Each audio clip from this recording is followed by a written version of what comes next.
Dita e sotme shënon 81 vjetorin e çlirimit të Lushnjës nga pushtuesit nazist gjatë luftës së dytë botërore.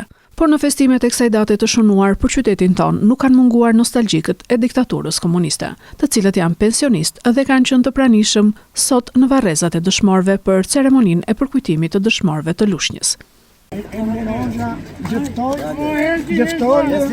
Ndërtoj, punoj edhe sot pjesin për Enver bota.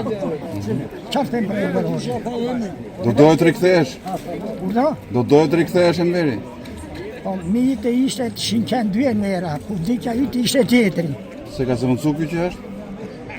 Kjo që është? Po, mire. Edhe kjo po, Enver Hoxha, me Enver Hoxhën e kam takuar në 67 me Sullo Gradeci në Shkodër. Me Enver Hoxhën. Qa të tane gjë për jetën? I paruar qoftë.